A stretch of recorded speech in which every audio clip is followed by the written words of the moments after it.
लालची बोलने वाली बिल्ली। एक घने जंगल में एक बिल्ली रहती थी।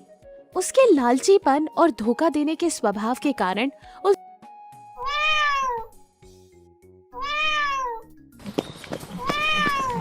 उस जंगल के जानवरों ने बिल्ली को उस गांव से बाहर निकाल दिया था। बिल्ली वहां से भागकर बगल के गांव में एक खेत में छुप गई थी। खेत का मालिक रामू बहुत ही नादान था। वो अपने खेत में चावल उगाता था।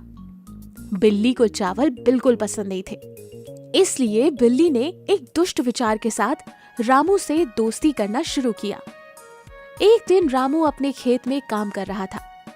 इतने में बिल्ली ने एक पेड़ के पीछे छुपकर रोना शुरू कर दिया।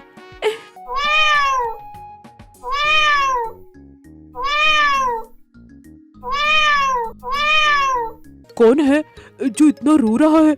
लगता है बहुत बड़ी मुश्किल में है। कौन हो भाई? क्यों रो रहे हो? क्या चाहिए तुमको? रामू ने बिल्ली से पूछा। मैं बगल के जंगल से आई हूँ। बहुत भूख लग रही है। 3 दिन से कुछ भी नहीं खाया। अब मैं क्या करूँ? इस दुनिया में तो सभी चोर हैं, धोखेबाज ही है। मेरी मदद कौन करेगा? तुम फिक्र मत करो, ये लो भोजन, खाओ और फिर आराम से बात करते हैं। कहते हुए रामू ने अपना भोजन बिल्ली को दे दिया। बिल्ली ने जी भर कर भोजन खाया। भोजन खाने के बाद बिल्ली बोली, तुम्हारा बहुत बहुत धन्यवाद। कहिए मैं आपकी किस तरह से मदद कर सकती हूँ? मैं आपके लिए काम करना चाहूंगी और ये मेरा सौभाग्य होगा। कहकर बिल्ली ने रामू का विश्वास जीता। तुम बहुत ही कष्ट में हो, इसलिए तुम्हारी सहायता कर रहा हूँ। हम दोनों आपस में एक दूसरे की मदद करेंगे। रात में तुम मेरे खेत की रखवाली करना और इसके लिए मैं तुम्हें पगार भी दूंगा। ठीक है रामू भैया, जैसा आप कहेंगे मैं वैसा ही करूंगी। मियाऊ। इस तरह रामू अपने खेत की रखवाली करने के लिए बिल्ली से कहकर वहाँ से चला जाता है। अगले दिन बिल्ली के मन में एक दुष्ट विचार आता है। वो रामू से कहती है, रामू भैया, मेरे मन में एक विचार आया है। आप कितने दिन से इस तरह से मेहनत करोगे? आपकी मेहनत को देखकर मेरा दिल कचोटता है। आप कितना भी इस खेत में काम करो, लेकिन कुछ भी पैदा नहीं होता। इस खेत से ज्यादा मुनाफा नहीं कमा सकते।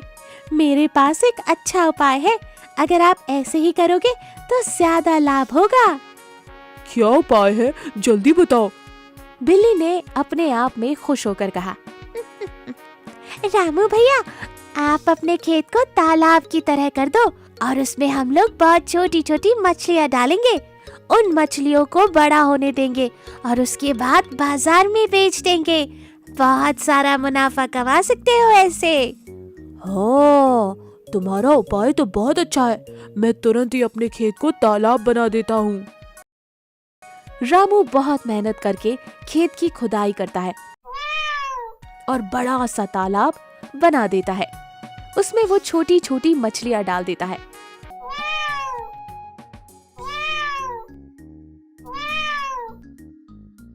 बिल्ली बहुत खुश थी और उन मछलियों को बड़ा होने का इंतजार कर रही थी। कुछ दिनों बाद जब मछलियाँ बड़ी हो गई तो उन्हें एक एक कर बिल्ली ने खाना शुरू कर दिया और मछलियों को खाकर वो बहुत ज्यादा बलवान हो गई थी। एक दिन रामू ने बिल्ली से कहा, बिल्ली भाई, हमने तो बहुत सारी मछलियाँ तालाब में डाली है, लेकिन अभी तो बहुत थोड़ी सी ही दिख रही है। ऐसा क्यों? आपने जितनी मछलियाँ डाली थी, शायद उनमें थोड़ी मछलियाँ मर चुकी हैं। तुमने सच कहा था, थोड़ी मछलियाँ मर गई होगी।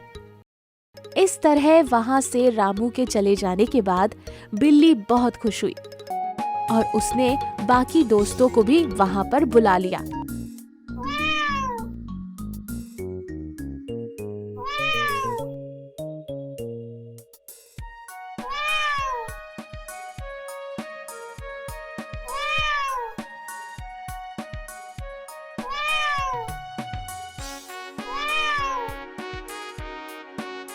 सब ने मिलकर मछलियाँ खूब खाई और रामू का मजाक उड़ाने लगे कि मेहनत रामू की और मौज हमारे। इस तरह कुछ दिन बाद रामू को बिल्ली की सारी करतूत के बारे में पता चल गया। रामू के दिल में उसको सबक सिखाने की एक तरकीब आई। उसने मछलियों जैसी दिखने वाली मोम की मछलियां बनाई और तालाब में डाल दी। उन मछलियों को खाकर बिल्ली के पेट में दर्द होने लगा और बिल्ली वहां से भागकर जंगल में चली गई। इस तरह रामू ने अपनी चालाकी से बिल्ली को सबक सिखाया और अपना पीछा छुड़वाया। इस कहानी से हमें ये सीख मिलती है कि किसी का स्वभाव ना जाने बिना उस पर विश्वास नहीं करना चाहिए।